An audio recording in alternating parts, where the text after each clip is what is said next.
श्री स्वामी भगवान दास जी महाराज, भगवान जी पंजाब द्वाराचार्य हुए, उनके शिष्य हुए श्री नारायण दास जी। ऐसे गुरुनिष्ठ थे नारायण जी महाराज, नारायण दास जी महाराज।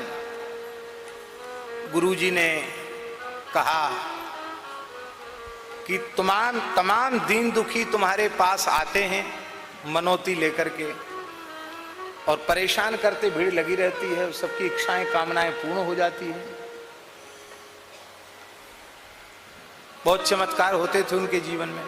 तो गुरुजी ने कहा ये ठीक नहीं है, भजन में बाधा के चमत्कार वो दिखाते नहीं थे, भगवान के नाम की महिमा से हो जाता था। तो उन्होंने कहे नारायण दास जी, हाँ गुरुदेव। बोले अब केवल और केवल राम नाम का अमृत पान करो और पूर्ण अंतर्मुख हो जाओ, पूर्ण काष्ठ मौन हो जाओ, केवल राम नाम का मानसिक जप करो, बस अंतर्मुख हो जाओ। न किसी की ओर देखना, न किसी से बोलना, न किसी की सुनना, न किसी से कहना, जड़वत हो जाओ, भजन में लग जाओ।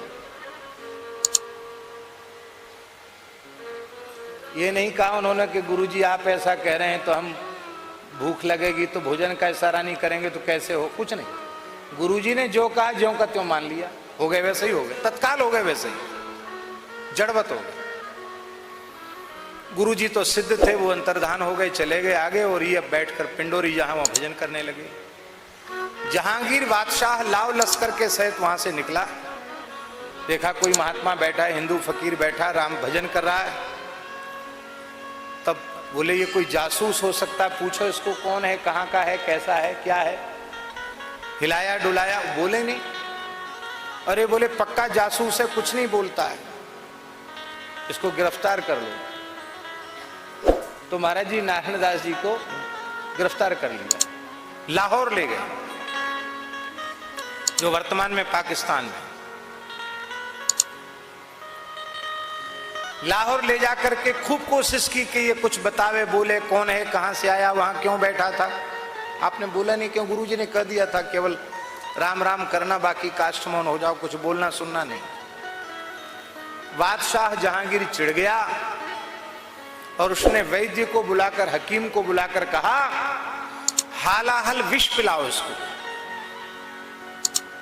मार दो इसको, नहीं बोलता है तो जहर पिला के मारो। भयंकर हालाहल विष एक प्याला भर के मुख से लगाया,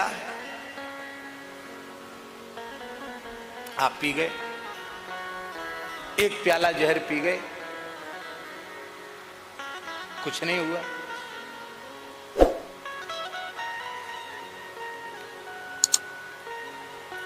बादशाह की त्रोड़ी चिड़ी, और पिलाओ, फिर पिलाया।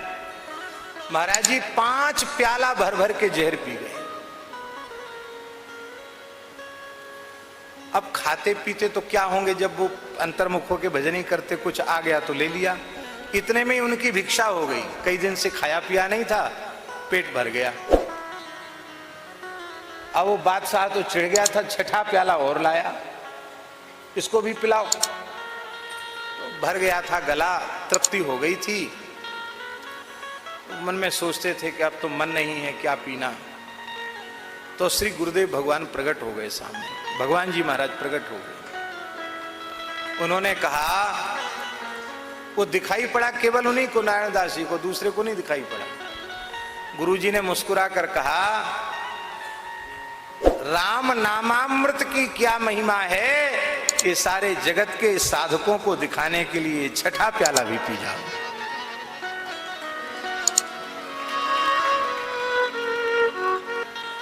महाराज जी वो 6ठा प्याला भी पी गए। बादशाह का माथा ठनका, बोले ये अब बात समझ में आई, ये पिलाने वाला जो वैद्य है ना वो हिंदू है।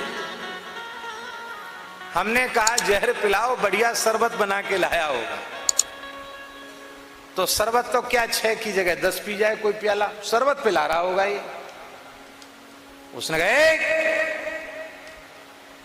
हकीम मेरे साथ गुस्ताखी, मैंने जहर पिलाने को बोला था कि शरबत? बोले हजूर शरबत नहीं, हालाहाल जहर। मैं बिल्कुल नहीं मानता। कैसा विष, 6 प्याला पी गया, कुछ नहीं बिगड़ा इसका। हमको संदेह है नकली जहर। बोले हजूर किसी पर प्रयोग करो, तुम ही करो किसी पर प्रयोग। बहुत नामी गामी हाथी था जहांगीर का, झूम रहा था। उस प्याले की एक बूंद उसकी सूंड पर छिड़क दी गई, तत्काल हाथी मर गया। एक बूंद से हाथी मर गया जहर की, छटपटा कर प्राण त्याग दिए और 6 प्याला पी गया। कांप गया बादशाह। बोले कोई बड़ा फकीर है, हिंदू फकीर है, छोड़ दो, जाने दो इसको। आप सहज भाव से विचरते हुए पुनः पिंडोरी धाम जहां है वहां आगे भजन करने लगे। गुरुजी आए, प्रकट हुए, हृदय से लगाया। हरिनाम की महिमा को तुमने प्रत्यक्ष करके दिखाया। बेटा मेरी इच्छा है कि अब तुम आसन पर विराजो, सब जीवों का हित करो, मेरी गद्दी को स्वीकार करो।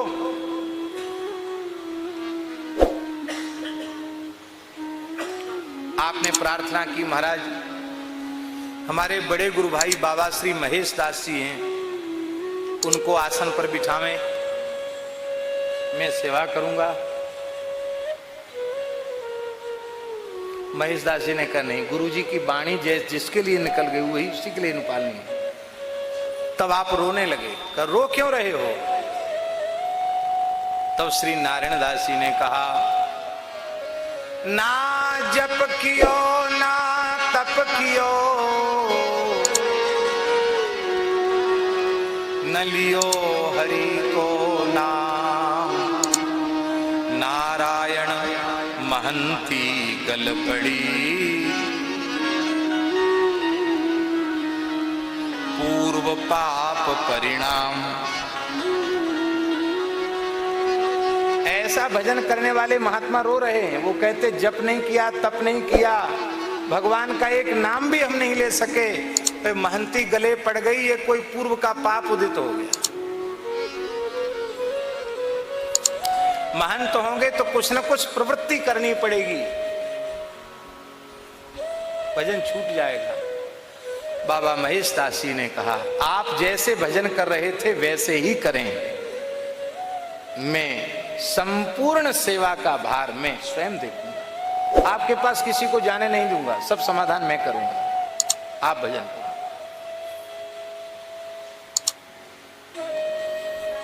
फिर जहांगीर आया, उसके मन में बार बार आता था कि अरे कैसा विचित्र फकीर, 6 प्याला जहर पी गया। बहुत शोध किया उसने कि ऐसा ऐसे कैसे पचा गया जहर।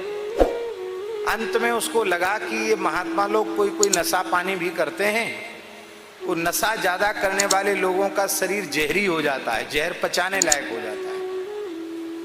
तो अभी शंका उसके मन में थी, फिर आया पिंडोरी। ओ श्री नारायण जी तो आसन पर विराजमान थे। बाबा महेश दास जी आज भी पिंडोरी धाम के बाहर गद्दी है, बाबा महेश दास जी विराजते हैं। बाबा ने कहा था कि गद्दी पर तुम्हारा दर्शन करके ही लोग मेरा दर्शन करने आए। वैसे ही होता आज भी, कोई भी अर्जी वहीं लगाई जाती बाबा महेश दास जी की गद्दी पर। आज भी जो आचार्य पीठ पर जो महानुभाव विराजते हैं, कोई समस्या आती है तो अर्जी बाबा महेश दास जी की गद्दी पर लगाई जाती है, उन्होंने ठेका लिया हुआ है आज भी। तो जहांगीर वहां आया,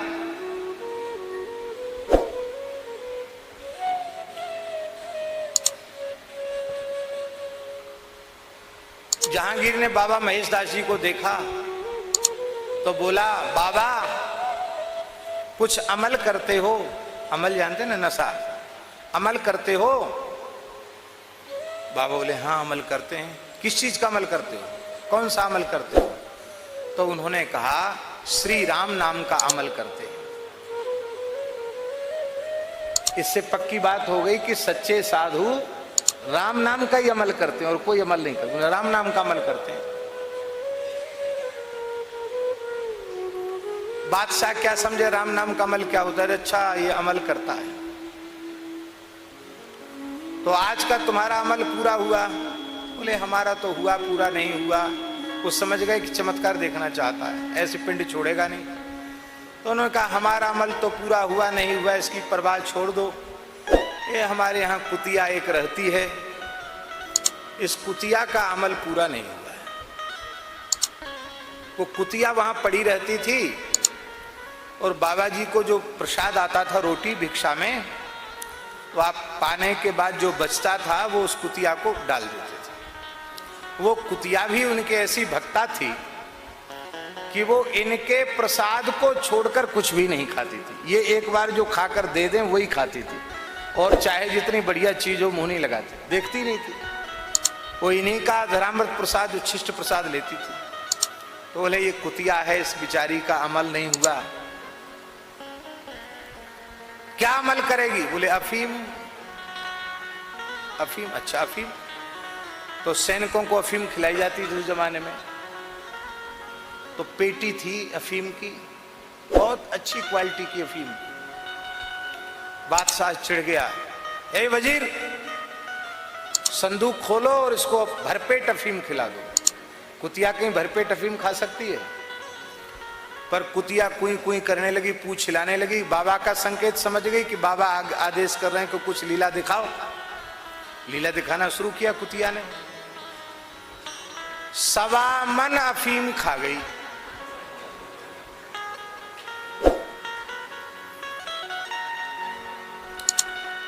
वो 20 किलो की, 20 शेर की कुतिया नहीं थी, 20-25 किलो वजन नहीं था उसके शरीर का, कुतिया का। और वो 1.25 मन अफीम खा गई। 1.25 मन कितना किलो हुआ है?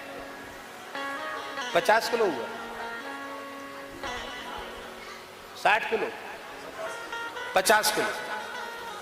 वो 25 किलो की स्वयं नहीं थी, 50 किलो अफीम खा गई।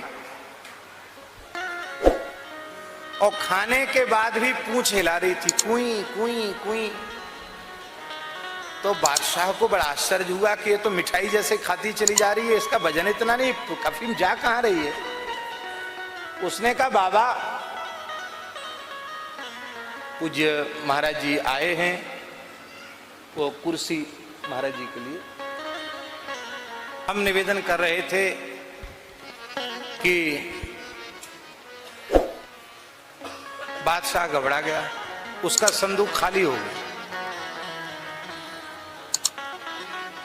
उसने पूछा बाबा इसका अमल पूरा नहीं हुआ?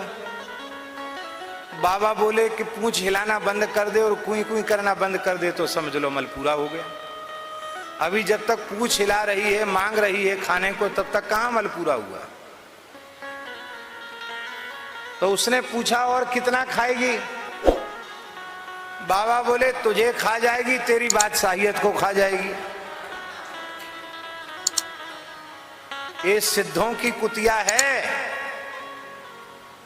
बस सोई नशा ठंडा हो गया, अपना ताज उतार करके उसने बाबा के चरणों में रख दिया। बाबा आपकी फकीरी के आगे हमारी, उसने कहा मैं आपकी फकीरी के आगे मेरी बादशाहियत धूल है। श्री सीताराम। हमारे सनातन धर्म से जुड़ी ऐसी दिव्य कथाएं सुनने के लिए हमारे चैनल को सब्सक्राइब जरूर करें। जय श्री सीताराम।